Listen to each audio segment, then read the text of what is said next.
assim, a maneira como você vai tratar sua mulher, educar seus filhos, trabalhar, consumir de bebida, são coisas muito estruturais da vida. As religiões não conseguem negociar essas coisas. E tem muita gente que a missão é ter uma família, construir uma família e tal. E acho que as pessoas têm características de personalidade, de missão, de pessoas que gostam do micro e pessoas que gostam do macro. Eu sou uma pessoa que gosta do macro. E eu gosto de olhar estruturas grandes e ficar tentando mexer com essas estruturas. E nesse despertar espiritual eu entendi qual era a minha missão. E uma hora, o mundo democrático, livre, que está adormecido, vai acordar e vai falar, eu não quero viver desse jeito. Porque o eleitor médio não tem consciência. Inteligência contextual, aprendi com você. Ele não é versado na geopolítica. Ele não é versado na geopolítica. Que nem a Merkel foi lá e desligou as usinas nucleares na Alemanha.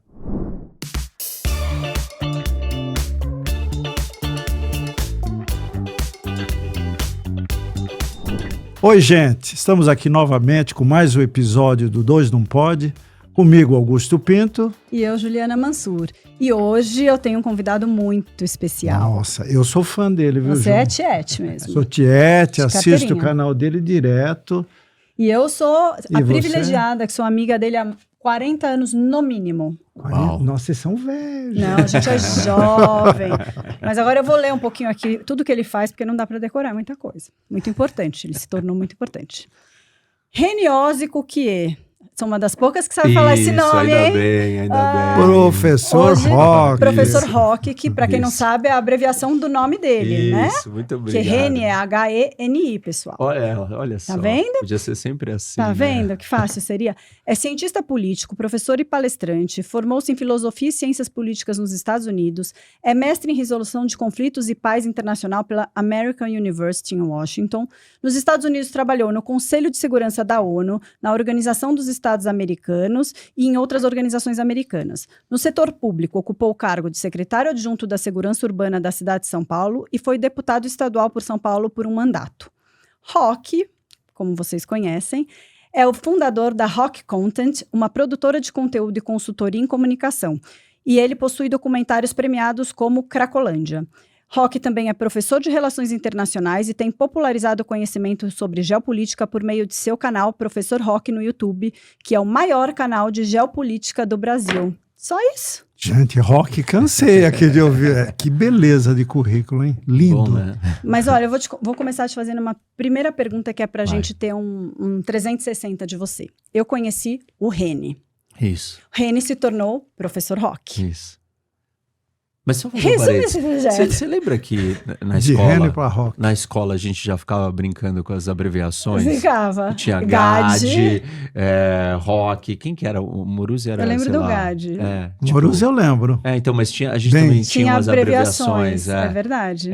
O Rony era R2T, Rony Romani Tateca. É verdade, tinha mesmo. Veio daí? Não, mas assim, eu sempre achei legal porque, né, ficava H-O-C, tinha um som real, né? Era uma coisa que podia parecer outras palavras. E o Roque você usou mesmo quando você foi para a política, né? Na verdade, foi aí que você ficou conhecido. Eu já estava dentro da política, mas era, em parte, a dificuldade das pessoas falarem meu nome. E até escreverem, né? Porque acham que é com R sempre. Na verdade, quando elas veem a grafia, aí que estraga a pronúncia mais ainda. Porque elas veem o H-N-I e aí começa a virar qualquer coisa.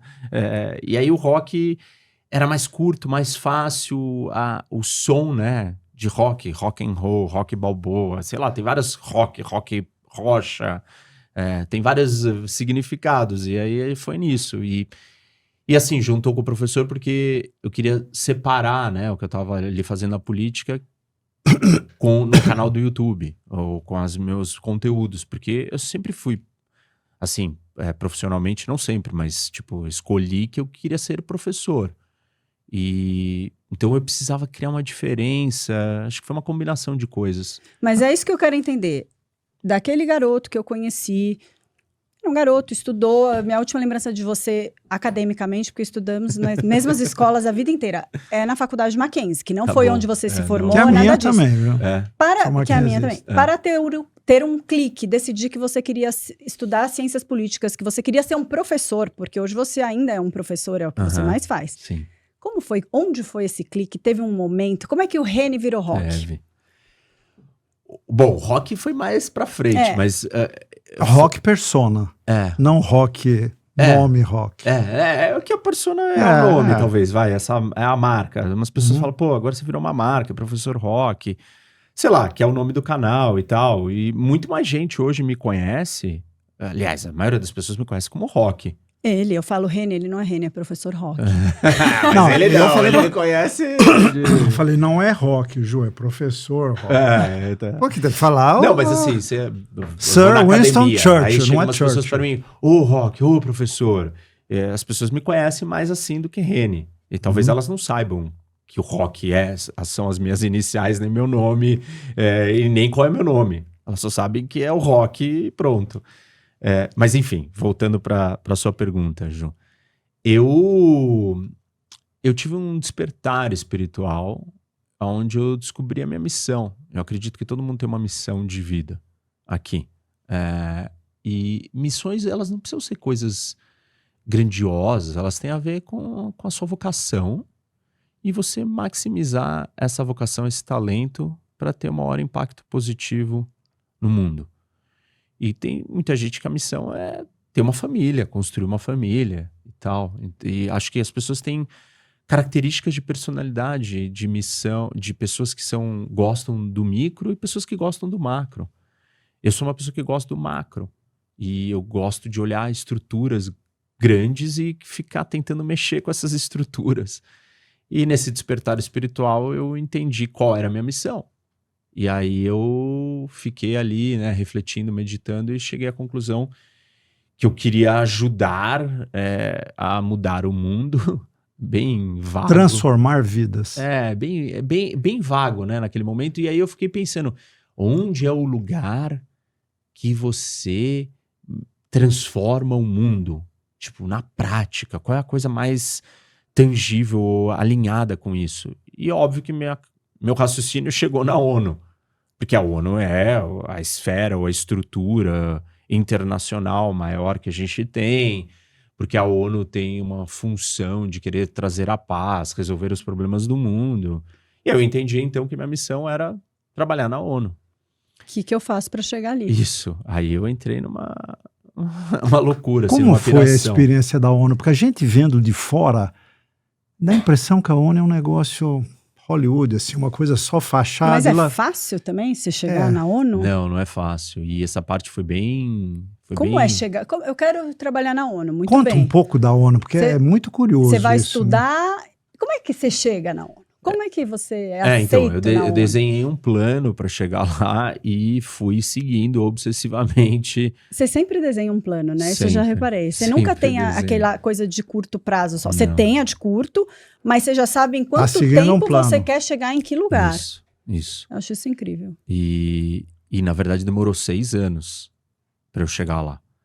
E todos os passos que eu dei tinham esse objetivo: trabalhar na ONU.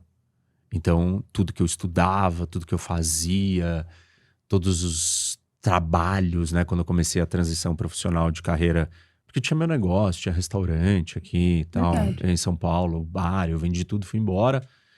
E aí eu só fiquei estudando, e chegou uma hora que eu entrei já num novo segmento profissional, porque eu precisava de um currículo diferente profissional para conseguir trabalhar lá. E aí eu comecei a olhar para lugares específicos que fossem me qualificando, me cacifando para chegar àquele momento. E aí depois de 6 anos deu certo, eu consegui, eu entrei num processo seletivo e comecei a trabalhar lá. E aí eu me frustrei quando eu cheguei lá. Isso que eu imaginei. Porque... primeiro, sei lá, eu era jovem, idealista, sonhador, não olhava para a coisa prática. E o pior é que eu já tinha tido aula sobre a coisa prática. Que existe um conceito no funcionamento do mundo que é a ideia de soberania. Os países são soberanos. Quando você fala que alguém é soberano, quer dizer que não tem autoridade acima. Então não existe ninguém acima dos países. A ONU não está acima dos países. A ONU é apenas uma tribuna, você não acha, Penny? Ela é uma organização multigovernamental, feita por governos para governos. É um lugar de encontro dos governos do mundo. Ela não é uma coisa que tem vida própria. Não decide nada, né? Não, ela não tem essa autoridade, essa autonomia. Ela é o lugar de encontro para a decisão dos outros. Então, quando a gente fala a ONU não faz nada, no fundo a gente está dizendo os países não fazem nada. Porque não existe ONU. Existem as Nações Unidas. Mas quando você chegou lá, você achou que a ONU fazia? Eu achei que existia uma coisa autônoma e separada. E aí ali eu vi que não existia isso. Que o que existia eram os países. E que o poder residia em Paris, em Washington, em Londres, em Brasília, em Moscou. O poder residia nas capitais de cada país. O próprio embaixador dos países na ONU, no Conselho de Segurança, ele é só um puro replicador da decisão política e de poder que vem da capital. Ele não é ele que toma a decisão. Cada reunião que acontece, ele sai ali de lado, liga e fala, aconteceu isso, e aí o que eu faço? E aí, ou seja, o poder, ele não vem dali. Ele é um porta-voz. Por isso que eu falei, a ONU é uma tribuna. É uma tribuna dos países, para eles falarem. É um lugar onde eles se encontram. Darem voz. É um fórum permanente. Um fórum, exato. É um fórum permanente de encontro e conversa e diálogo para você supostamente resolver problemas. Mas como você só conversa, você não resolve nada. O que é mais inócuo e mais frustrante, ser político no Brasil ou trabalhar na ONU? Acho que trabalhar na ONU. Mas calma. Porque a política você tem poder, você é o tomador da decisão. Você se frustrou não. ali? A não ser que eu fosse um representante do Brasil, mas aí mesmo o representante, ele só ia estar fazendo aquilo que eu falei. Repetindo ou trazendo a decisão do político. Quem tomou a decisão se o Brasil vota sim ou não em algo é o político brasileiro, no caso o presidente da República. E foi aí, quando você se frustrou ali na ONU, que você falou, então eu preciso estar na política. Aí, em parte isso e outra... Coitado, frustrou. A outra parte foi que eu olhei para o macro do macro do macro, porque eu gosto do macro. Nossa, do maior. E aí eu falei assim, então eu quero lidar com coisas do mundo e não coisas de um lugar. Mas aí eu vi que coisas do mundo não existem. Só existem coisas dos lugares. De cada um dos lugares. E aí eu falei, então o Brasil precisa de ajuda. Então a missão continua no Brasil. E óbvio, onde que é o lugar dentro de um país que você tem mais poder para fazer alguma coisa? Eu achava que o lugar que você tinha mais poder para lidar com o macro global era a ONU. Mas aí, em parte, eu entendi que não existe sequer global. E aí você tinha que começar por um lugar. Isso. E aí qual é o lugar? Da onde eu vim? Eu não tô aqui por um acaso. Eu não nasci nesse país por um acaso. E então eu falei, eu vou voltar para o Brasil. A missão continua no Brasil. E já que a missão é maximizar o impacto para mudança, transformação, melhoria da sociedade, eu preciso estar num lugar que tem poder para fazer isso. Esse lugar é a política. Onde você tem o poder real, é o poder, é puro e direto, não é indireto. Você tem uma empresa, você tem poder de ajudar a transformar o Brasil? Tem, mas é indireto, não é direto. O lugar onde resolve e lida com os problemas da sociedade da nação brasileira é a política do seu país. E aí eu falei, quero entrar na política. Só que eu estava muito desapontado com o mundo público. O mundo público da esfera internacional da ONU. E aí eu voltei para o Brasil e falando, eventualmente o meu lugar vai ser na política, mas antes disso eu preciso fazer outra coisa. E aí eu comecei a testar e falar, eu vou ficar muito frustrado se eu sempre estiver mirando só no macro, porque transformações do macro são muito lentas e muito complexas e muito difíceis. E você pode passar uma vida inteira tentando mexer com o macro e você não conseguir. Você precisa de uma janela de oportunidade, você precisa de eventos Você que você pode não tem até conseguir, mas controle. não chegar a ver o resultado. São Também. décadas, né? Você pega o acordo entre a Europa integrada e o Mercosul, é uma década de Isso, negociação. mais até, né? Mas Tipo, e não chegou a nada até Exato. hoje, né? Então, aí eu falei, bom, eu preciso lidar com alguma coisa micro também para equilibrar, né? Você vê alguma coisa acontecendo e não só se frustrar. E aí eu falei, tá bom, então eu vou dar aula, quero ensinar e mostrar tudo isso que eu vi e aprendi. Porque aí era uma interação no micro. Era mexer, mudar Com um pessoas. aluno, uma pessoa. Sair dali, se eu transformasse uma pessoa, tá bom. Tá bom. É realizador isso. E continuei então com os 2 projetos. E aí comecei a dar aula. Comecei a dar aula na SPM, no curso de Relações Internacionais. E o curso tinha acabado de lançar, tal. Era a primeira turma, dei aula para a primeira turma, foi muito legal. E achei demais, assim, gostei muito de dar aula. Porque eu conseguia passar tudo aquilo que eu tinha visto. E não sei, eu gosto de ficar refletindo sobre como que as coisas funcionam. E aí eu percebi que nesse processo de eu entender como as coisas funcionam, eu conseguia digerir, eu entregar para as pessoas, explicar as coisas de uma forma que as outras pessoas não explicam necessariamente daquela forma. Porque elas não quebram e vão no ponto zero da onde começa cada etapa. Como você aprendeu isso? Porque você é muito didático. Então, a didática vem desse meu método de questionamento. Porque eu olho para uma coisa, ou alguém me fala uma coisa, e aí eu fico quebrando aquilo. Eu falo, tá, mas por que isso? E por que aquilo daquilo? E eu vou indo, quebrando. E aí, quando você destrói, né, um negócio inteiro que te dão montado, você entende como que liga cada peça. Tese e antítese, no fundo, né? Isso. Que é um método de solução de problema. Socrático, pode ser tese e antítese, para chegar numa síntese.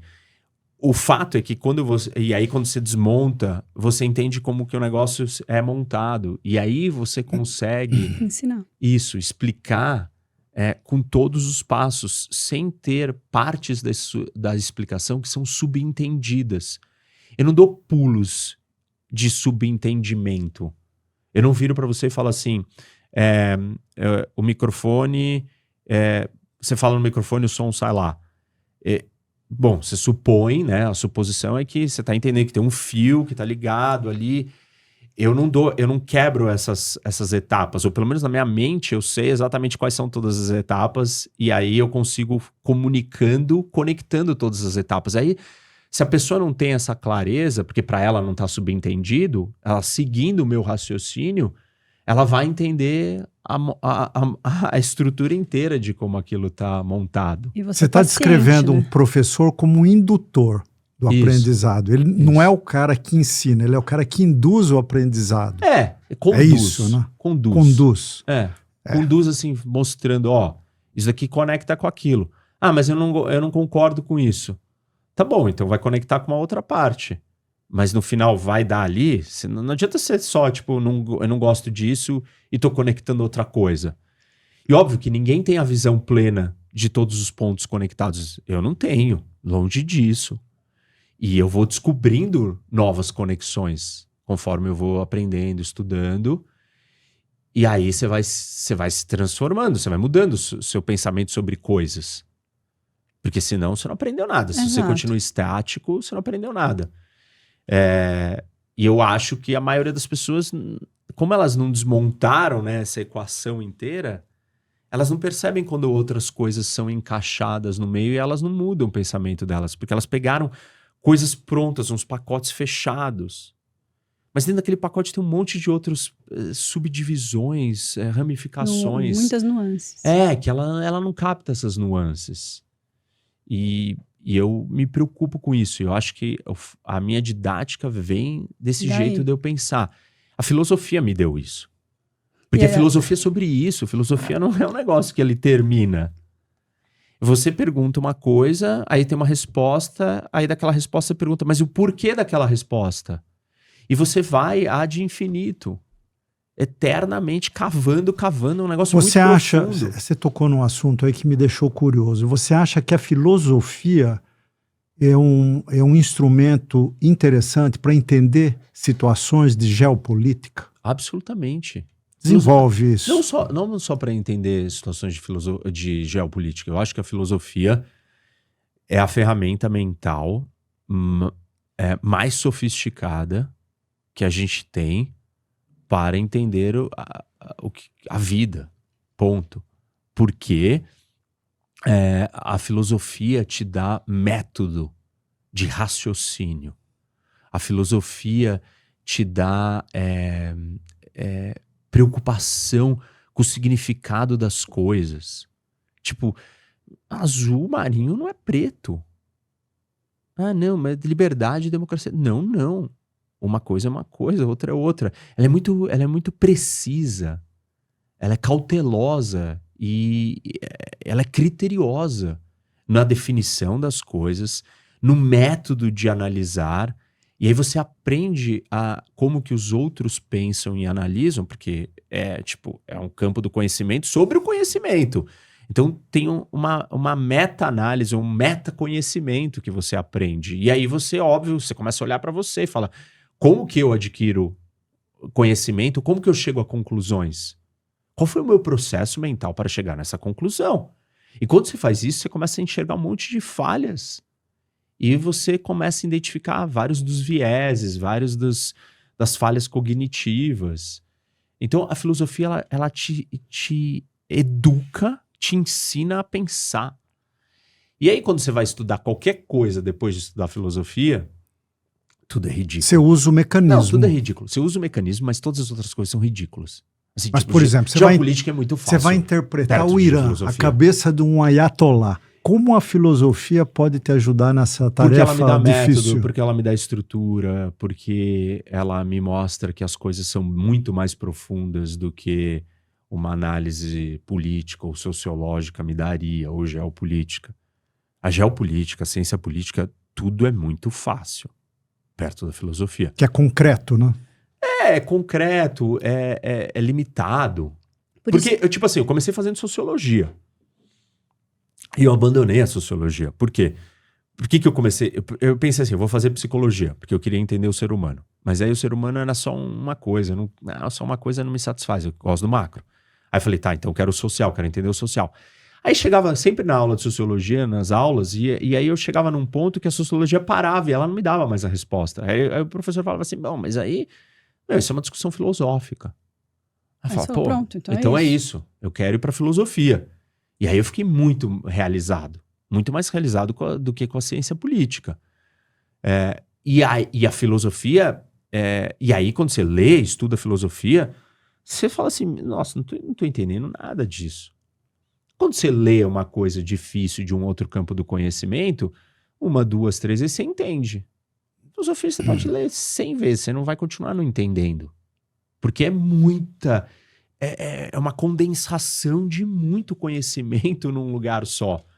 Uma frase de Kant, ela tem conceitos históricos milenares de discussões. É um sumário, do né? pensamento. E cada palavra daquela carrega, assim, enciclopédias. E aí ele junta uma frase com 20 palavras, que cada uma delas é uma enciclopédia, você fala assim, nossa... Penso, logo existo, olha o tamanho disso. Tipo assim, você não consegue, então tudo é muito mais fácil, muito mais fácil. Nossa, não tem comparação. Todos os outros assuntos são fáceis perto da filosofia. A filosofia é uma hipertrofia para o seu cérebro, é uma musculação para o cérebro.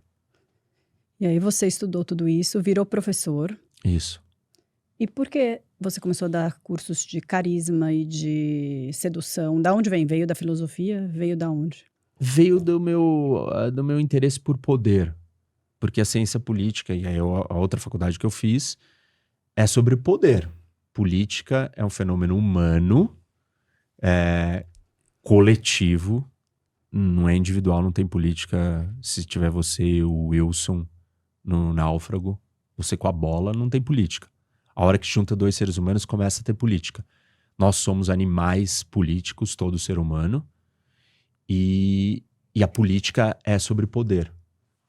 Não no sentido negativo, como as pessoas acham, porque poder é a capacidade de eu conseguir aquilo que eu quero. E você pode querer várias coisas boas e tá tudo bem, e é legítimo você querer, e o Augusto querer outras e tá tudo bem também, e é legítimo.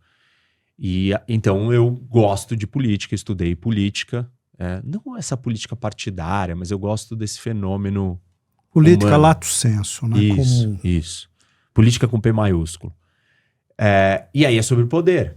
E um dos tipos de poder é o poder de sedução, de atração, de persuasão, do carisma. Poderosíssimo. Isso que é o soft power, que é mais poderoso talvez hoje em dia do que o hard power. Claro, a geopolítica está mostrando que o hard power está de volta. Mas a própria geopolítica também usa soft power, porque as nações usam soft power. Mas a geopolítica talvez tenha uma ênfase maior no hard power.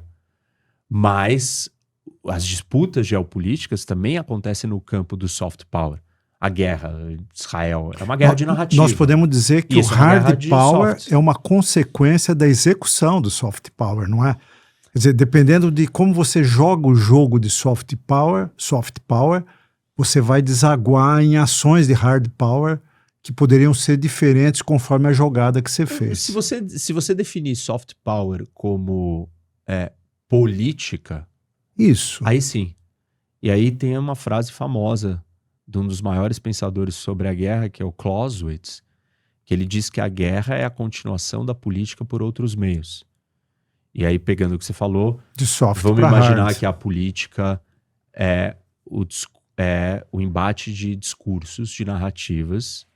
Narrativas são histórias é soft power, e essas histórias elas estão em confronto, em choque, estão batendo uma com a outra, e até que chega uma hora que você me joga esse microfone. E você me jogou esse microfone porque, no fundo, a sua história, você acredita na sua história mais do que a minha, e a gente não chega em lugar nenhum na base da discussão verbal, e a gente começa a se matar. E a gente não começou a se matar sem um motivo. E o motivo, a gente pode dizer que seria a sua história inicial contra a minha história. Então, dá para dizer isso, que o hard power pode ser uma consequência do soft. Vamos pegar essa questão do soft, que eu acho que é interessante, porque você, antes da gente começar, nós estávamos batendo um papo, e você estava nos explicando que o carisma está relacionado a 3 tipos de inteligência. Eu curti muito a explicação que você deu, particularmente a questão da inteligência social, contextual, né? Conecta isso com soft power. O soft power é a capacidade de você conseguir aquilo que você quer por meio de atração, de estabelecimento de preferência do outro. Eu posso conseguir o que eu quero porque eu te dou um comando, porque eu te forço a fazer o que eu quero. Autocracia, isso, né? Ou poder de dinheiro, ou poder físico, põe uma arma na sua cabeça, faz o que eu quero. É hard power. Eu posso conseguir o que eu quero porque eu criei as regras do jogo e elas me favorecem. Ou sedução, que é o mais soft de tudo. Né? Ou eu Te convenço a fazer o que eu quero. eu estabeleço as suas preferências. Você faz o que eu quero porque você gosta daquilo que eu quis que você gostasse. Não porque eu impus, nem porque eu criei regras que mascaram o que eu queria, mas simplesmente porque eu te conquistei. Ou porque eu fiz você gostar da minha preferência. E aí tem muitas maneiras de você fazer isso. Ou você vai persuadir a pessoa, ou você vai seduzir, ou você vai usar carisma. Então, você tem várias ferramentas do soft power. Dentro do carisma, eu entendo que o carisma não é um dom. É um conjunto de habilidades e competências que você adquire, aprende, treina. E é muito fácil da gente ver isso e comprovar na nossa vida. O primeiro dia que vocês sentaram aqui para fazer o podcast não é igual ao de hoje. Com certeza. Ou seja, a sua primeira apresentação, a sua primeira venda, a sua primeira fala em público não é igual à sua 100ª. Se fosse um dom e pronto, você não melhorava. Claro. Então você está melhorando. A sua interação social, a primeira vez que você fez, foi awkward, foi estranha. Na 1000ª vez, ela foi muito menos estranha. Ou Agora, foi muito boa. Tem Ou o, seja, tem o dom também, né, René? não é um dom, mas você tem características. Habilidades inatas, né? Isso, que você já veio com elas e elas te favorecem em certos contextos, com certas pessoas também. Porque as pessoas têm uma percepção meio generalizada e errada do que é carisma. Todo mundo acha que carisma é você ser extrovertido, E não articulado e engraçadinho. Ai, que cara engraçado, conta várias piadas, é carismático. Vai num velório e conta várias piadas. Zero carismático você. Existem contextos apropriados. Pessoas introvertidas e tímidas, elas Podem ser provavelmente vão ser carismáticas. muito mais carismáticas num ambiente do velório. Porque como ela não tem uma relação, né, de tanta expansão sobre ela provavelmente tem uma capacidade de perceber o outro, de olhar e focar no outro muito maior. Em certos ambientes, isso é ser carismático. Alguém que tem empatia, que é atencioso, que é delicado, que é silencioso, num velório. E a gente precisa sempre tomar cuidado com quem é a minha audiência e qual é o meu contexto. E quem sou eu em cada uma dessas audiências e em cada um desses contextos. Porque você não é a mesma pessoa com a Juliana do que você é com a sua esposa. E você não é a mesma pessoa com os seus contatos profissionais. Nós temos múltiplas personalidades dependendo do palco que a gente está atuando socialmente. E isso quer dizer que você tem facetas da sua personalidade muito mais ricas do que você imagina, que você só não transpõe para outros lugares. Por isso que eu digo que são inteligências. Se você desenvolver todas as suas inteligências, você vai acessar todas as suas facetas e vai levar elas para diferentes lugares. E aí você vai conseguir ligar e desligar. Pô, agora, aquela minha característica que eu tenho com a minha esposa, que é tão única ali, ela seria muito útil neste outro ambiente, neste momento. Tá na hora de eu ligar ela quando eu vim aqui. Entendeu? E aí eu divido, então, em 3 inteligências, porque toda interação humana é reduzida a 3 elementos. É uma tríade, sempre. Não importa se é carisma ou se não é carisma. Sempre quando você interagir com outro ser humano, você tem que pensar em 3 nesse tripé. Eu, o outro e o ambiente. Sempre. Eu, como eu tô hoje. Quem sou eu hoje? Como esse ambiente me afeta. Como esse ambiente afeta o outro. Quem é o outro? O que ele gosta? O que ele quer? Como que nós afetamos esse ambiente? Você não consegue sair disso. Tudo que é humano, você tem esse tripé. E aí você tem, então, 3 níveis. O nível pessoal, o social e o contextual.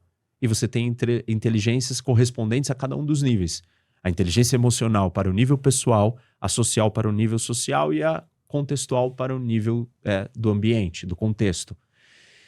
O seu desenvolvimento de cada uma dessas inteligências te dá mais recursos para você acessar, conquistar, persuadir, atrair o maior número de pessoas no maior tipo de contextos imagináveis ou ambientes e no maior quantidade de humores internos que você pode estar tendo.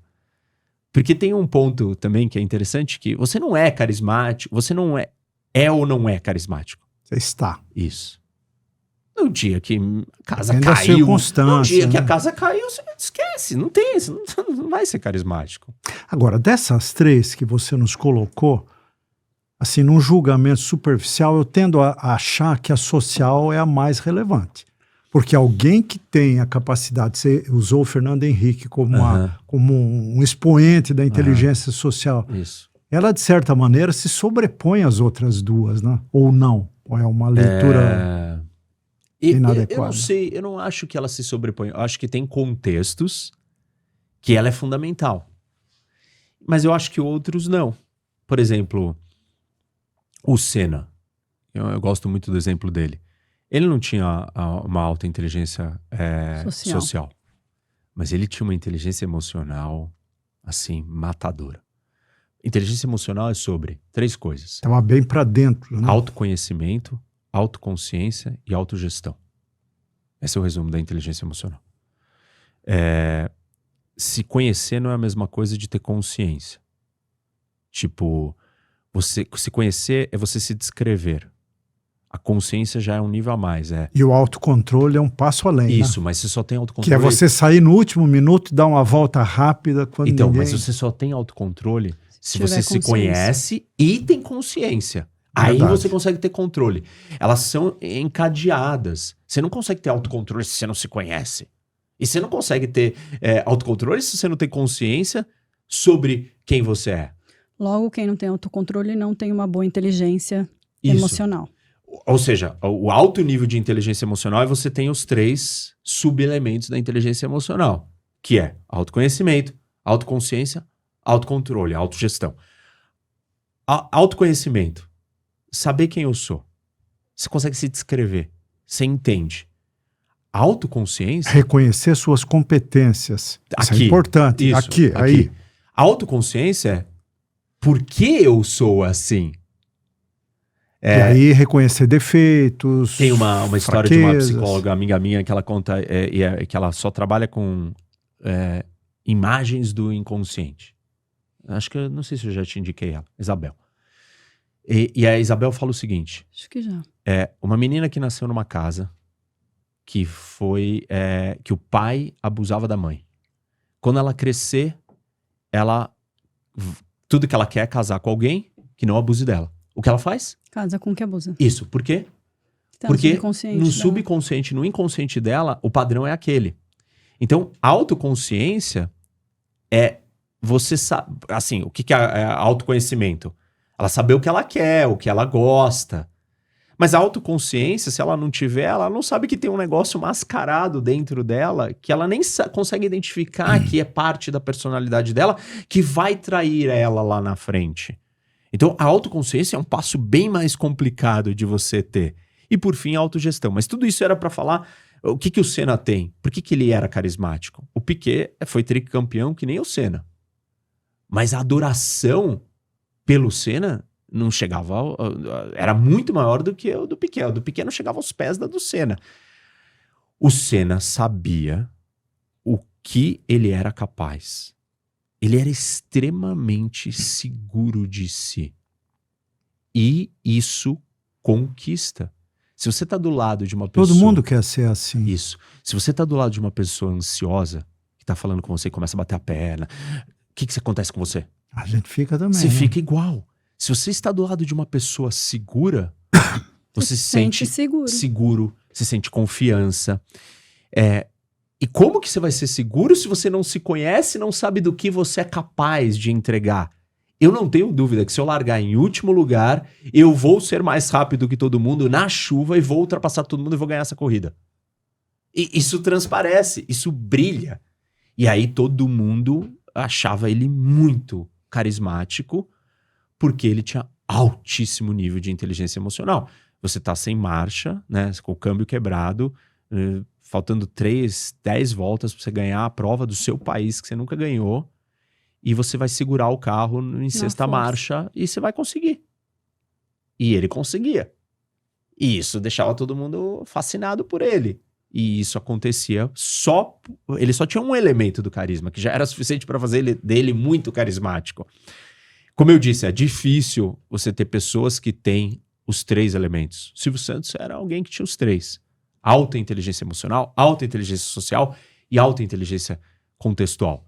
Mas te dei um exemplo de alguém que era carismático, muito carismático, talvez uma das figuras mais relevantes da história do Brasil, um dos maiores heróis que o Brasil possa ter idolatrado aí, foi o Senna. E ele não tinha inteligência social. E ele tinha uma fama mundial baseada numa inteligência emocional. Steve Jobs, inteligência contextual. Zero social. Você está falando tudo isso, eu estou formando uma teoria aqui na minha cabeça. Meu Deus, com medo. Prepara. Que o mundo hoje é populista. Sim. Os populistas necessariamente têm que ter inteligência contextual para captar o cenário. Claro. Então, podemos dizer que no mundo de hoje tem inteligência contextual um diferencial para ser um Trump, ser um Lula, ser um... Sim. Sim, porque... É o mundo populista que nós vivemos na Não Índia. Não é só porque ele é populista que você precisa ter inteligência contextual, mas porque as mudanças de contexto e macro estão muito mais rápidas do que as mudanças que a sociedade tem capacidade e o indivíduo tem capacidade de absorver. É muito rápido, o cenário muda, Isso. E isso tem um impacto nas pessoas. E quem consegue ler esse cenário é percebido como um visionário. E o visionário é a alta inteligência contextual. Então, se você tiver num mundo que tudo macro muda muito rápido, você vai ter uma vantagem muito grande de entender as grandes ondas. Por isso que acham você vidente. Isso. É verdade. Mas Por é isso que isso a geopolítica E você fala, eu só analiso fatos. A você entender, porque a geopolítica é ultra estrutural. A geopolítica, para mim, é fascinante. As pessoas que começam a entender e aprender acham fascinante por isso. Porque ela fala de uma coisa muito estrutural. Mas quando você coloca uma figura em cima da geopolítica, muda tudo, né? Você fala, a geopolítica com o Bibi é uma coisa, com outro primeiro-ministro seria uma outra coisa. A geopolítica, pura análise geopolítica vai virar e falar assim, não importa quem é o primeiro-ministro de Israel ou quem é o presidente da Rússia, Israel sempre se comportará da forma que está se comportando e a Rússia sempre se comportará da forma que está se comportando. Os líderes não mudam a geopolítica, é isso que você está falando?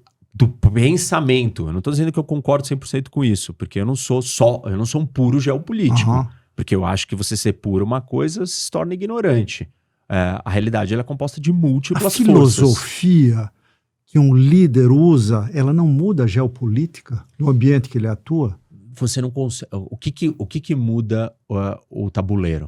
O tabuleiro é a geografia. Geopolítica é geografia mais política. Geografia é difícil de mudar.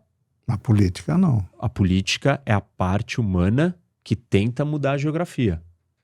A geografia, se a gente tivesse só geografia, a gente seria determinista. Como existe o elemento político, ele exerce alguma influência sobre a geografia. Mas... ela é determinante.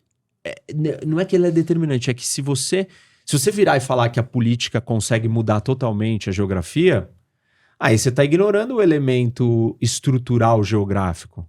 Você está dizendo que é tudo dependendo das vontades das pessoas. E a beleza da geopolítica é que ela combina a vontade das pessoas, o livre-arbítrio, os anseios de um líder, com elementos estruturais. E você tem que ter um respeito pelos elementos estruturais, porque eles não são facilmente descartados. Até hoje o Brasil está tentando superar a Serra do Mar. O estado de São Paulo está tentando superar a Serra do Mar. A gente não conseguiu completamente superar a Serra do Mar.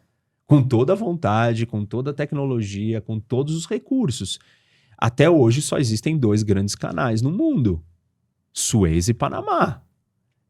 O efeito humano sobre o tabuleiro, via tecnologia, via escolhas... ele é limitado, a gente tem que respeitar a força da geografia, que nada mais é do que a discussão ambientalista, do meio ambiente, mudanças climáticas. Não, o ser humano vai alterar a natureza. E os ambientalistas estão falando, vocês vão alterar, vocês estão destruindo, você não pode tentar impor a sua vontade nessa estrutura só. Óbvio que se você só fica respeitando essa estrutura, você vira xiita louco. Ou determinista, no caso da geopolítica, no caso da mudança climática, do ambientalista vira um xiita fanático. Mas tá claro que não dá para negar que tem força da natureza e tem força humana. E a mesma coisa com a geopolítica. O puro mais geopolítica, ele vai virar e falar assim, olha, por que Israel se comporta assim? Porque é um país minúsculo. Não tem profundidade territorial. Quando você é atacado... você não pode recuar. Se você recuar, você cai no mar. Então, daí nasce uma psicologia de uma doutrina estratégica preventiva. Eu tenho que atacar o meu inimigo antes dele me atacar. Como é que eu ataco o meu inimigo antes dele me atacar? Eu preciso de alertas e de um serviço de inteligência altamente sofisticado. Olha o que eu estou construindo. Se as pessoas falam o Mossad, o serviço de inteligência israelense, é o mais sofisticado do mundo, olha da onde ele precisou ser o mais sofisticado. De uma condição geográfica da distância do que a gente chama de profundidade territorial. E de uma circunstância de pós-guerra, pós-Segunda Guerra Mas Mundial que desenhou é uma circunstância um contexto, geopolítica. né? Geopolítica. Porque é a localização. Quem são os vizinhos? São vizinhos, estão do lado. Vizinho não é o Uruguai. Não é a Suíça. Se o vizinho de Israel fosse a Suíça, a geopolítica seria diferente. Ô, René, eu vou te pegar. Se você... Ele tá tentando, ele tá focado nisso, hein? Não vai conseguir. Não, é mais para tirar não, dúvida claro. minha. Você Claro. tá Mas imagina. Assim, ó, se você pegar o contexto geopolítico de Israel, você tem vários estados em volta que são inimigos, Isso. ok? Agora, na verdade, o inimigo mesmo não é o estado geopoliticamente, o estado geograficamente próximo. Não é a Síria, não é o Iraque, é o Irã, que não está tão próximo, mas ele manipula os estados proxy para atuar em seu nome. Então, Assim, eu não acho que... Ele não faz fronteira contígua, mas ele faz parte da região. mas ele manipula Ele terceiro ele é para um atacar. líder da região, ele está presente na região, ele é um país islâmico. Mas é ele influência foi política, não é influência geográfica. É isso que eu estou Claro querendo que dizer. é geográfica. O Irã? Ele tá ali?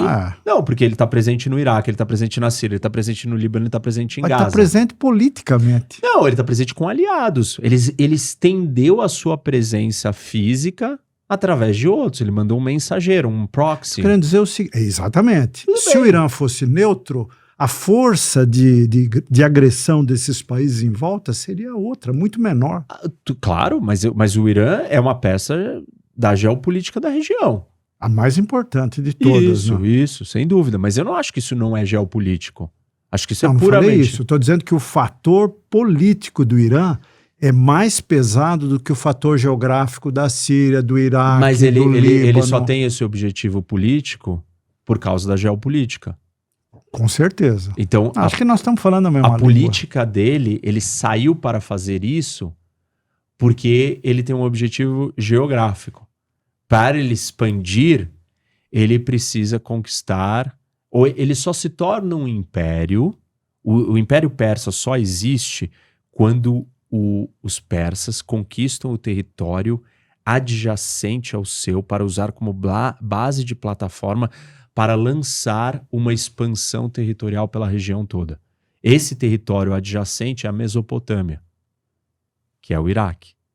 Quando os Estados Unidos entram no Iraque e derrubam o Saddam Hussein, eles invertem o equilíbrio de poder dentro do Iraque e o Iraque passa a pertencer à esfera de influência iraniana.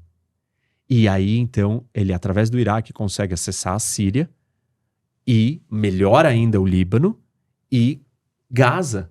E assim, ele está reconstruindo o Império Persa. É um projeto geopolítico. Os aliados na Síria, no Iraque, no Líbano, em Gaza, fazem parte desse projeto geopolítico de expansão territorial. É como se a geografia última fosse o instância. hardware e a política fosse o software. Mais ou menos isso, né? Pode ser. Você não consegue... Porque a política não existe no vácuo. Porque nós não existimos em vácuo.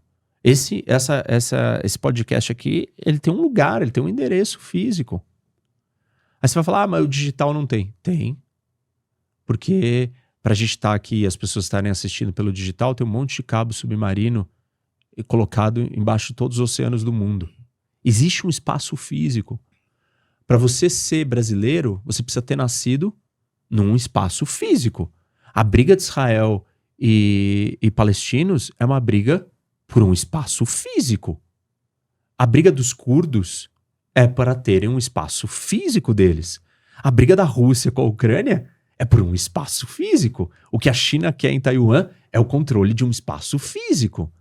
A gente não consegue... Ou é o poder sobre esse espaço físico? Mas é o espaço físico. É a mesma Porque coisa. o Controle espaço, é o poder. o também espaço faz. físico em disputa na região de Gaza, Cisjordânia, é minúsculo, é árido, não é rico, quer dizer, é muito mais territorial do que propriamente a terra em si, o Não, espaço tudo a ser bem, mas o espaço ocupado, físico né? não é o que tem de recurso natural na Terra. Você não acha que tem um fator religião aí Mas a que realmente Mas a religião, ela não acontece... muda o valor da geografia?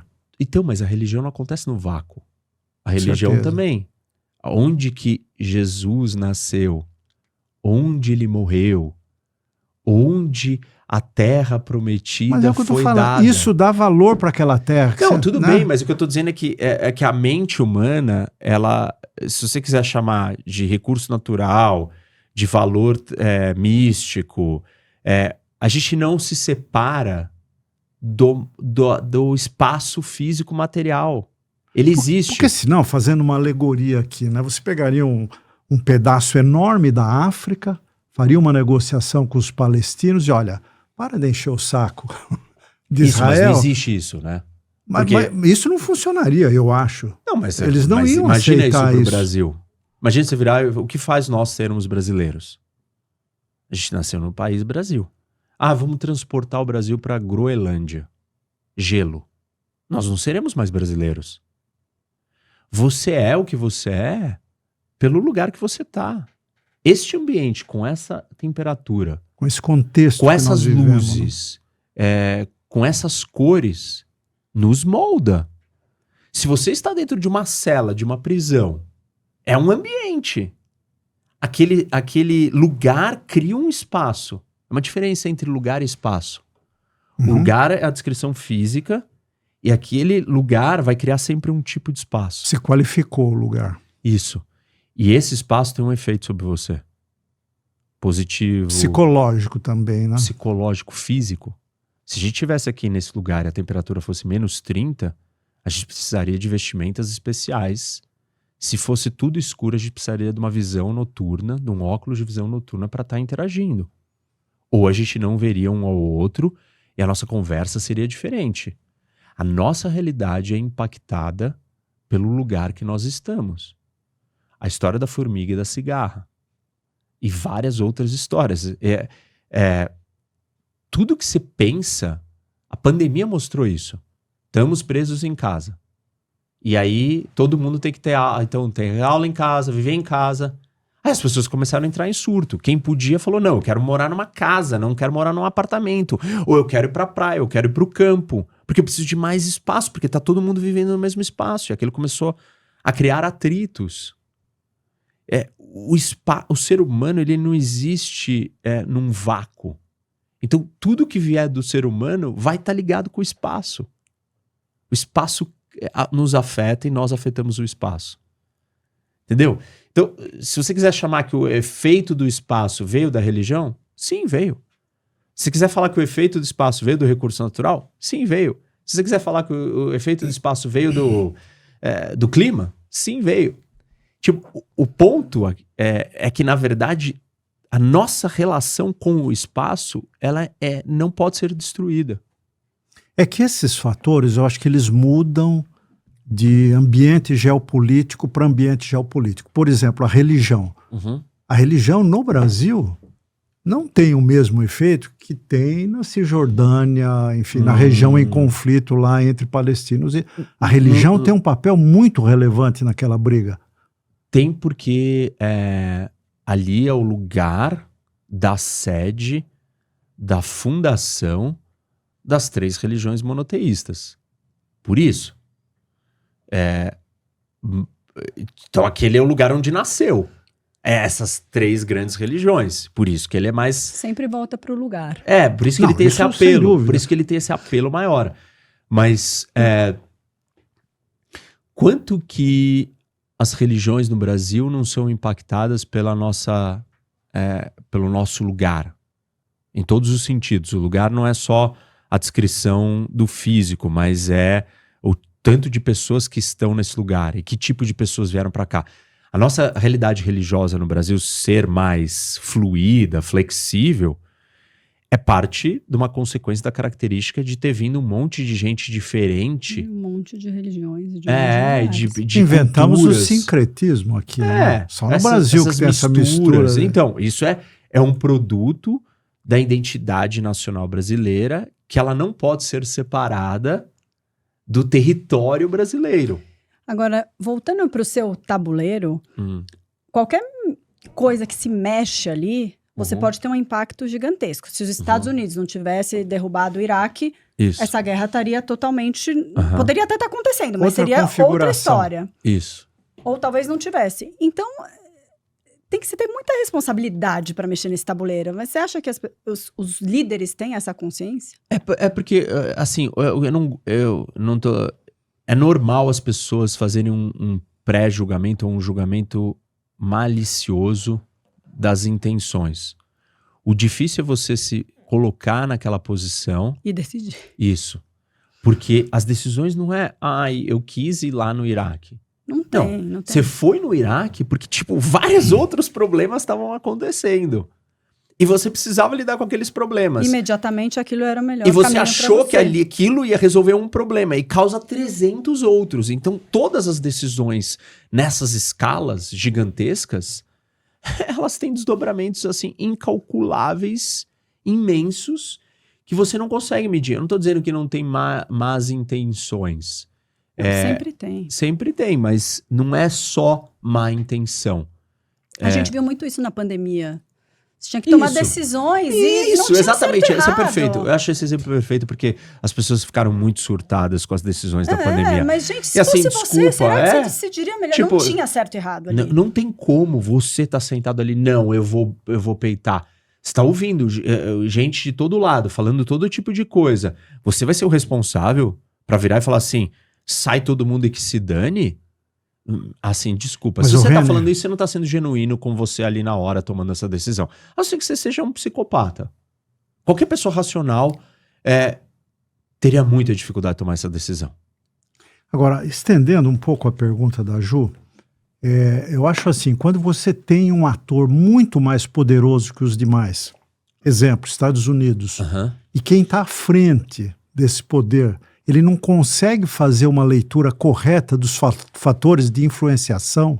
Sem dúvida. Por exemplo, um Trump, Sem dúvida. que é, na minha opinião, um cara que não conseguiria ler a questão de religiões, a influência da religião, o papel relevante que tem naquela confusão.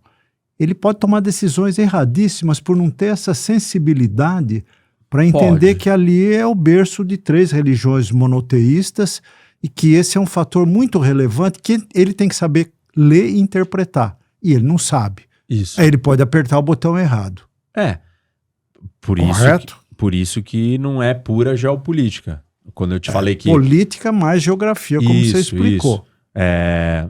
Eu disse que os pensadores geopolíticos eles têm uma tendência a dizer que o líder em última instância, no que ele chama de longue durée, que é no longo prazo, não faz diferença. Mas claro que a velocidade, os recursos, as tecnologias, os equipamentos que a gente tem hoje, uma decisão errada pode ter efeitos catastróficos, porque a capacidade de destruição, enfim, o que isso pode desencadear na velocidade do mundo de hoje, pode ser catastrófico. Então, eu entendo, porque eu não quero ser puramente só uma coisa, eu acho que tem vários fatores, e um líder torto, ele provoca resultados problemáticos para o mundo. Você está esperando isso a partir de 15 de janeiro? Eu não sei, 20, né? Eu não sei. Evidente, agora é evidente. Eu não sei evidente. o que ele vai fazer do que ele fala, ele é muito imprevisível. Eu sei o que ele fizer, o que vai causar. E eu sei coisas que, independente do que ele fizer, vão acontecer. Por exemplo? Terceira Guerra Mundial. Jura que você acredita nisso? Eu tenho te ouvido falar nisso, mas isso ainda sou cético. Isso é um processo inevitável. Por quê? Porque é um processo humano. Porque o ser humano funciona desse jeito, porque a gente não mudou o nosso DNA, nada foi alterado. Todas as estruturas causadoras desse tipo de problema não foram modificadas. Absolutamente nada mudou. O estranho foi o hiato. Isso. O anormal é ter tido 70 anos de paz. Isso é anormal. Mas quem está com o dedo no gatilho sabe que hoje uma guerra mundial é muito diferente de 1939. Sim, não. Pode ser o fim do mundo. Pode se usar bomba atômica, mas a gente teve um monte de guerras que não se usaram bombas atômicas depois do advento da bomba atômica. Uma terceira guerra mundial ela não precisa ser necessariamente uma guerra atômica. E Você mesmo acha... se for uma guerra atômica, ela não precisa ser uma guerra total. total. Entrando na guerra da Ucrânia e a Rússia já seria uma guerra mundial. na sua opinião? Não. A guerra só é mundial se você tiver a China, o Japão, a Rússia, a Europa, os Estados Unidos e a Índia.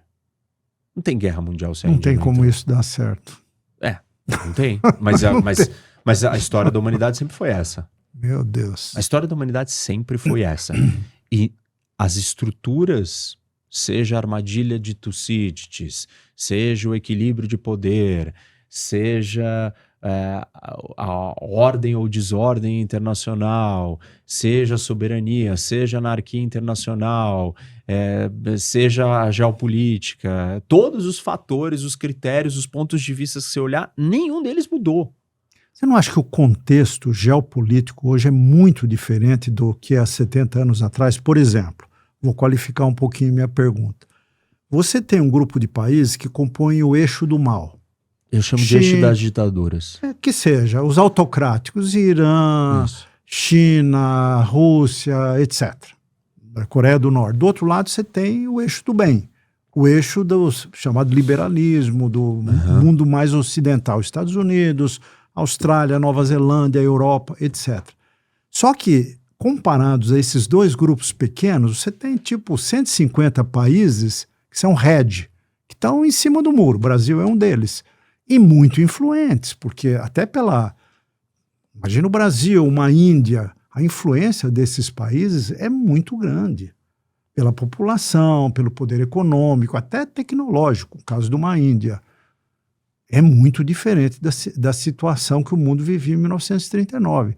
Você não acha que esses países muro, esses países red, vão ser um fator, como se fosse um amortecedor entre os cristais, separando o eixo do mal e o eixo do bem?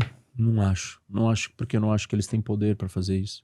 Uma Índia não tem um baita A Índia poder. não está fora do jogo. A Índia está no jogo, ela só não escolheu qual lado ela quer estar. É isso. Então, Quando ela escolher um lado, ela vai determinar, talvez, impedir um conflito como Por esse. que ela vai impedir? Porque ela tem força Que para interesse impedir. ela teria num conflito como esse? Eu acho que esses dois Não, eixos do mas bem e não do é mal, sobre o interesse. O interesse não é sobre o conflito. Ninguém tem um interesse no conflito. Todo mundo tem o seu interesse próprio. Mas se você é um bully, não existe conflito sem interesse, René. se você é um bully e você quer satisfazer o seu interesse, você vai incomodar o meu interesse e eu não vou aceitar. A guerra não é porque as pessoas têm um interesse na guerra.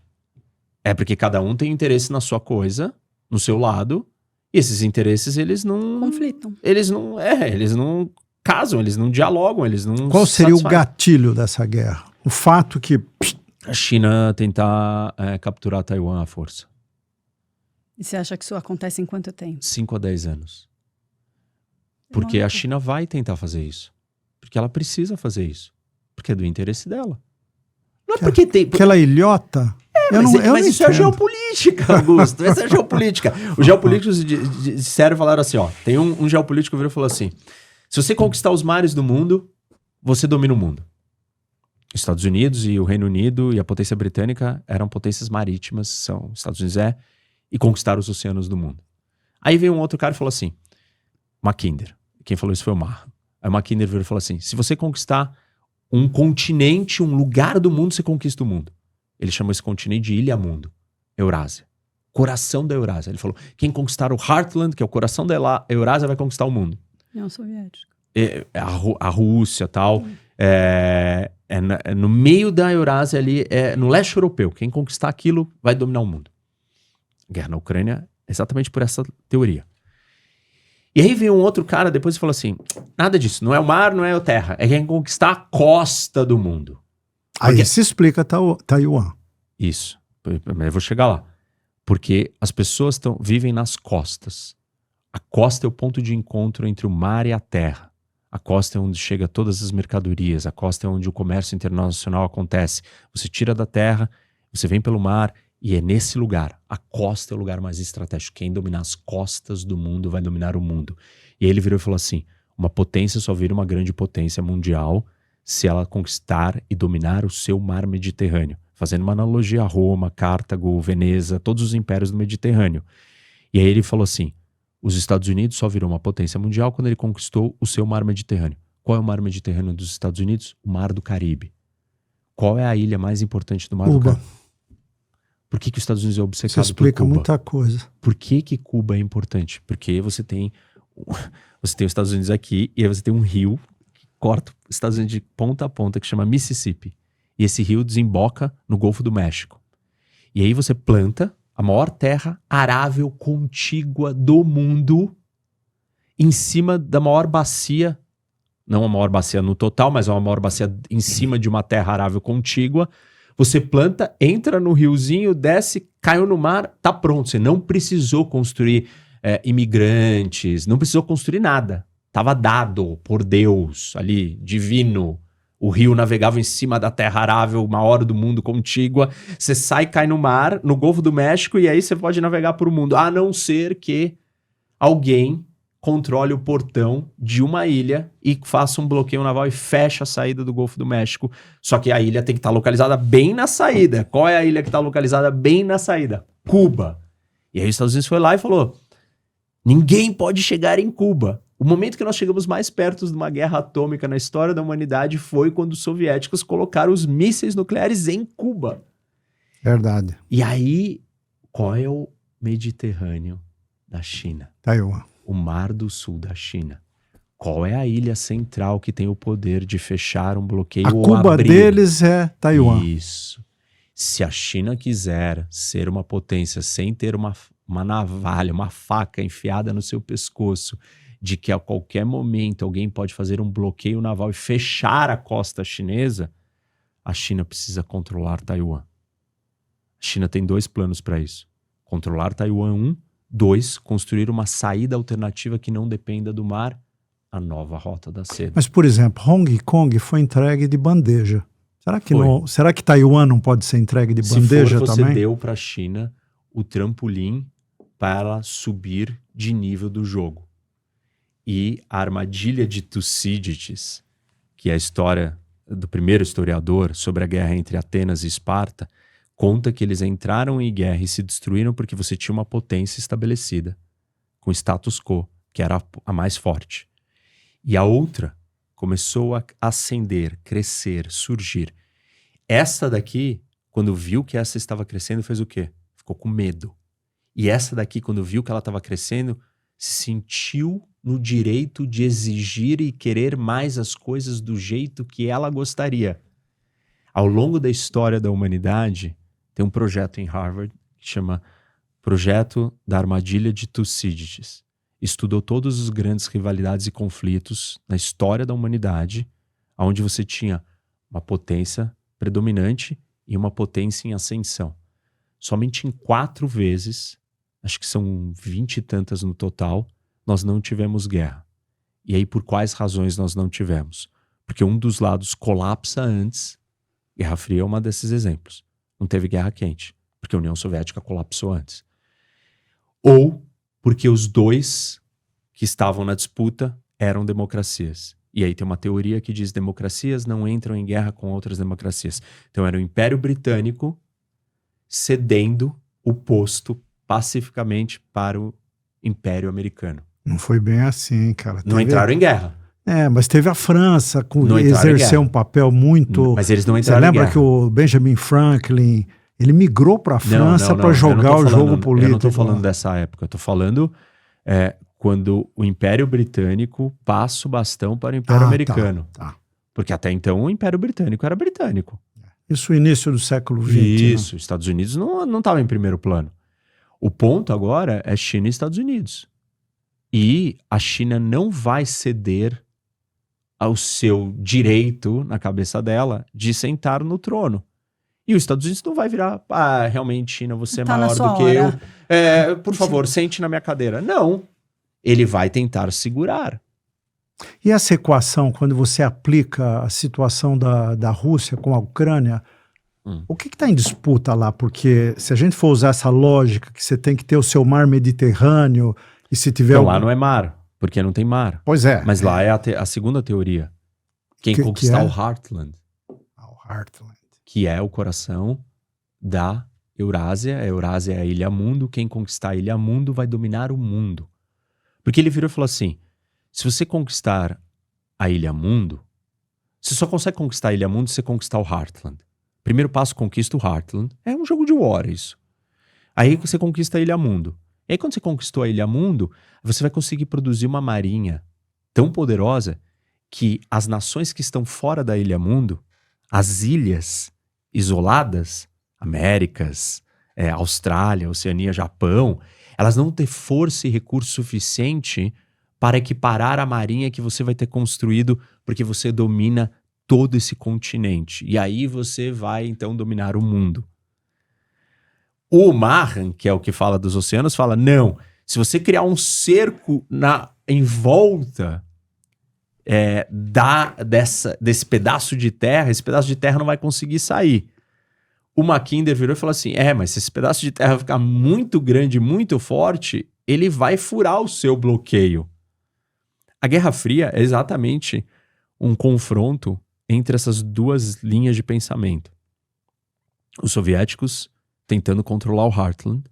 Mas isso implicaria, além da Ucrânia, Polônia, República Tcheca... Isso, mas esse é um passo, né? Que é uma volta à União Soviética Isso. Em termos territoriais, é isso que você está falando? Mas esse é o passo. Isso é louco, hein? Porque ele não tem bala na agulha para isso, precisa de dinheiro para isso. Hoje não é um país tão rico assim Mas ele tem a Rússia. Mas ele tem a China, ele tem os aliados, ele tem as indecisões dos europeus, ele tem as fraquezas do Ocidente, as democracias divididas, polarizadas, os líderes malucos do Ocidente. Ele tem um monte de outras ferramentas que ele não precisa ser rico e ele só precisa que o Ocidente não esteja disposto a lutar. Entregar de mão beijada, sabendo que depois da Ucrânia vão haver outras peças que vão tombar. Não é isso que o Trump quer fazer? Não é isso que o Trump quer fazer? Ele não quer entregar a Ucrânia para a Rússia? O Trump é aquele troglodita, né, com o dedo no botão, lamentavelmente. Então, mas se ele entregar, aí a Rússia vai virar e falar assim, pô, foi fácil. Gente, próximo passo, que medo. Bálticos, que medo. Finlândia. Por que os suecos e os finlandeses, que são países escandinavos, mega pacifistas, mega evoluídos, tudo perfeito, que eu chamo de paraíso na Terra, foram lá e entraram na OTAN? Essa altura do campeonato. E tem treinamento na Suécia, na Finlândia, público, todo dia treinando a população e educando a população para se preparar para uma situação de guerra. Eles já estão fazendo isso. Porque eles entendem que o movimento histórico da Rússia, isso a geopolítica explica. A Rússia, para ela sobreviver, ela precisa expandir. Porque ela não tem barreiras naturais de proteção que fazem ela se sentir segura. Então é um movimento cíclico. O Principado de Moscou nasce totalmente indefensável. E aí começa uma expansão. E essa expansão vai crescendo, crescendo, até você encontrar as barreiras naturais que te dê essa ancoragem. E o ponto máximo dessa expansão é na União Soviética, no auge da União Soviética. Só que aí é tão grande que você começa a colapsar. Porque você não consegue, você fica super estendido, você não consegue dar conta de um negócio tão gigante. E aí ele começa a colapsar. Conforme ele vai colapsando, você vai se sentindo cada dia mais assustado, mais encolhido, mais inseguro.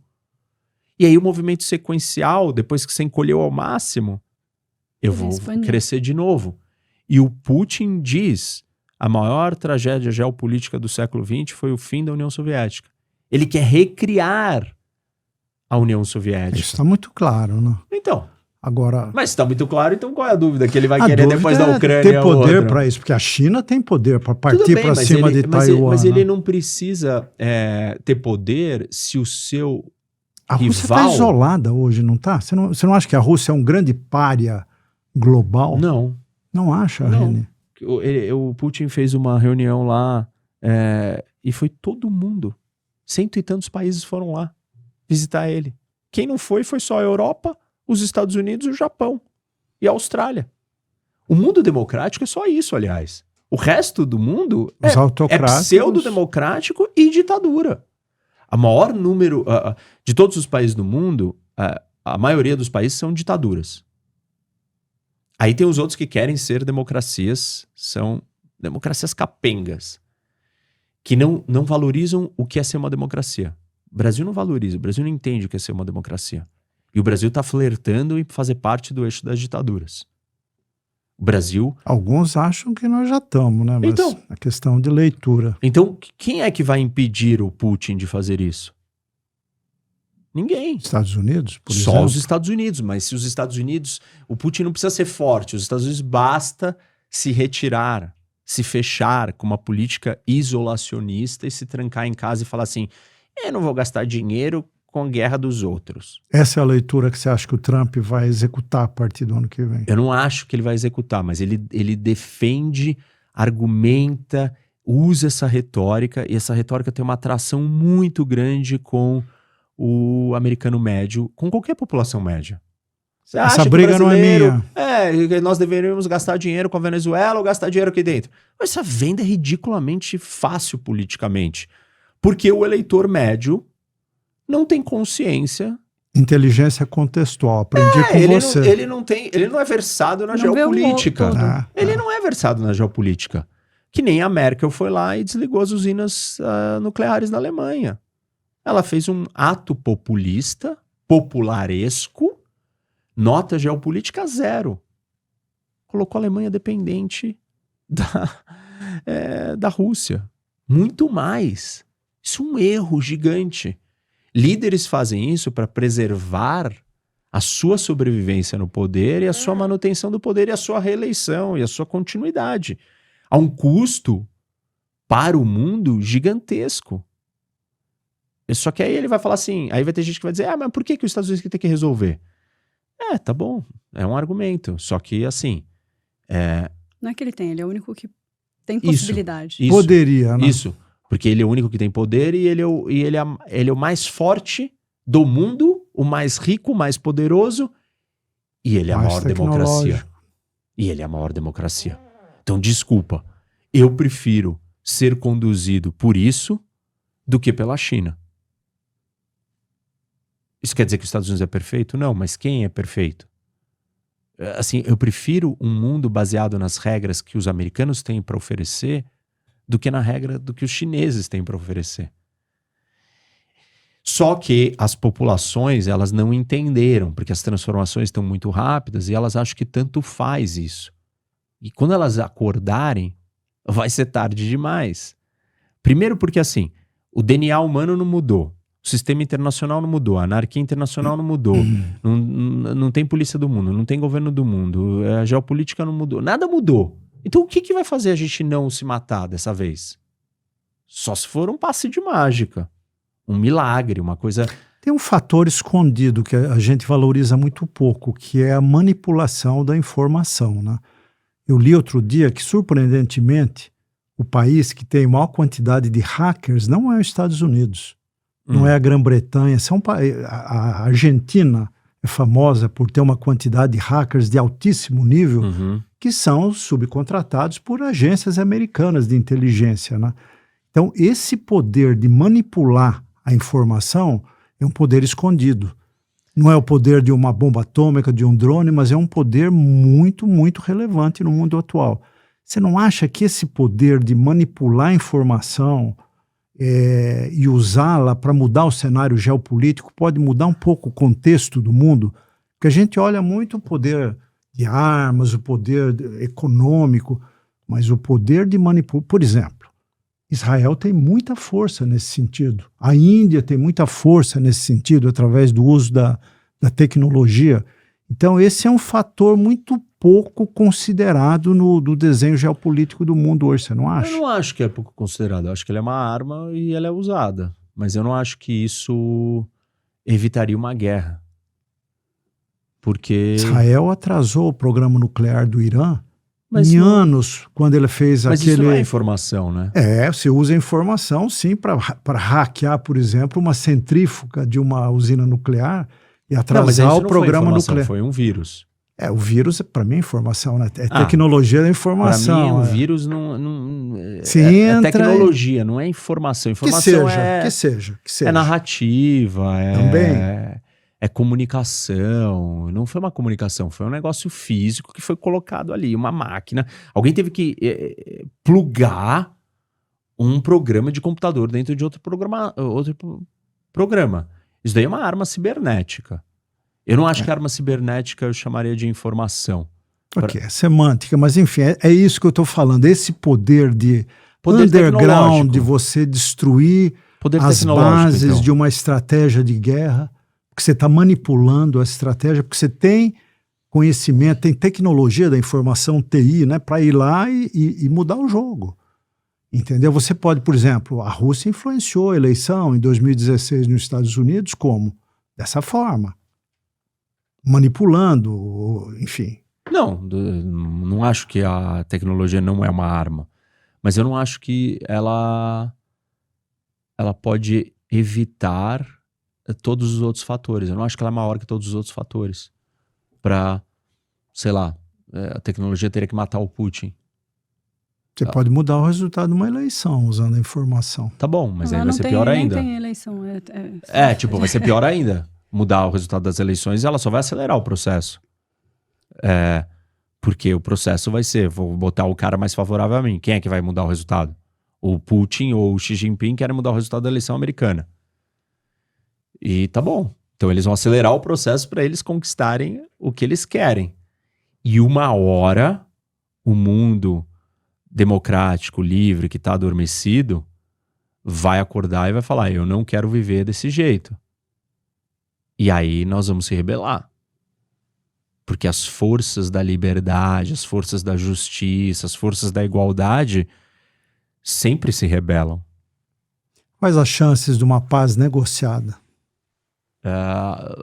O que cada um dos lados quer é muito...